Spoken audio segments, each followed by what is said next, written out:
रहमान रहीम अस्सलाम वालेकुम आला लोके वाले आओ की हाल है तुहाडा। सरकार तुहाडा कितना कुछ करे, रोज़ सरकार आउंदी चंगी लगदी है। ये कुछ लोकें अपना आप सोचना चाहिए। साडा मियाँ रांझा बड़ा वड्डा लोक है, वो कंधार लोक मन्निया जाता है। यह राह जिथे साडे तकरीबन 100-200 फुट के ना अगे स्कूल भी है बच्चियां वाला, जिन्हें अजकल जो है ना वो छुट्टियां ने, छुट्टियां की वजह तो बच्चियां की आमदोरफ्त स्कूल वाल घट है। लिहाजा यह वेख्या जाए ना इत्थे पानी पानी पानी पानी। कल अपनी मदद आप दे तहत कुछ लोगों पानी कढ़िया है ते वो कुछ पानी नीमा होया है। इस दे बावजूद इथों थोड़ा जिहा गप्पा भी बाबा जी तकाया जिहड़ा हर वेले मुंजी नूं पानी लगा जाता है। वो लोके वाले हो यार कुछ तो होश ते नख लो, अपना एक बारी सीवरेज नूं फेर ही मार लो। पर किस किस विच बोरियां सट्टियां होईयां ने।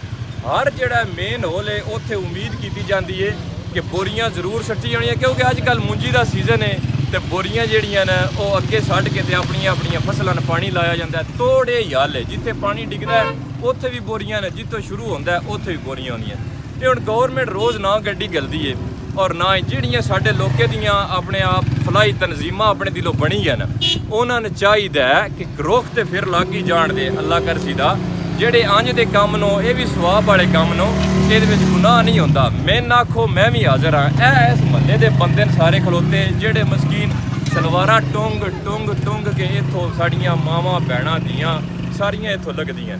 इस महल्ले च हुण 2 फुदगियां होईयां न। अगे उतों मौसम भी खराब है, अल्लाह ना करे बारिश आ जाती है थोड़ी जी भी, इतों लगने वाला कोई वाह नहीं। पैदल छड़ के इतों गड्डी भी नहीं लगती, मोटरसाइकिल तो अक्सर ये बंद हो जाते हैं। ये सन सोचना पौना है, मियाँ वाले बंदियां ने सोचना पौना है। ये सरकार रोज़ गड्डी जिले में एक गड्डी है वो कितनी जगह ते गले।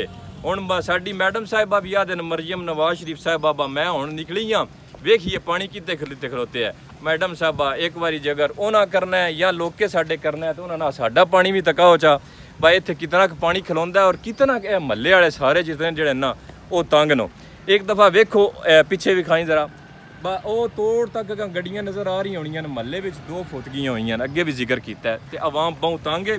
मेरी अपने लोके अगे लोके दियां जिहड़ियां फलाई तनजीमां उन्हां अगे भाई तुसा चंदा इकट्ठा करना है, पैसे लैने न, सन दसो असी भी तुहाडे नाल टुरदे हाँ। और इहदे बारे सोचिए बजाए इस दे कि असी सिर्फ राशन तकसीम करिए, वो भी निक्कियां ईदी ते। ठीक है, इस वजह तो वो तो चलो होंदा रहना है, राशन वाली एक अलग गल है, लेकिन यह साडा रोज़ का मसला है, एक दिन का मसला नहीं है। कदीर मोड़ मियाँ जिहड़ा है ये रोज़ का मसला है। ये बारे सोचो और सारा लोग सोचे, कोई ना सिर्फ ये सोचे बस सन आ के उदों मशीन उसी हुणे पंप कर सी दी ते पानी अगर निकल जासी। वो रोज़ रोज़ उन्होंने बुलाना पवे तो ढेर तरले करने पौंदे। लोके दे इकट्ठ वास्ते कोई मसला नहीं, एक तुसी कॉल दिंदे हो तो लोग मुमकिन है कि इकट्ठा हो जाए। तो यह जड़ियाँ मसला पता की बनता है, मसला ये बनता है मैनूं नहीं लगता कि बंद क्यों होता है। बंद इस वजह तो ही होता है कि बोरियां विच जरूर पईयां होंदियां जिहड़ियां मुंजी नूं पानी लाने वास्ते अगे आवाम रखदी है ना। पिछले 2 साल पहलों की गल है, साडे पिंड दे साडे उस्ताद उन्हें बड़ी कोशिश की है सीवरेज की। 4 साल वो टुरे रहन, वो साफ करवाते रहन, खैर कम हो गया, साफ भी होंदा रहा। जिस टाइम वो हुण वडेरे बंदे ने वो बह गया।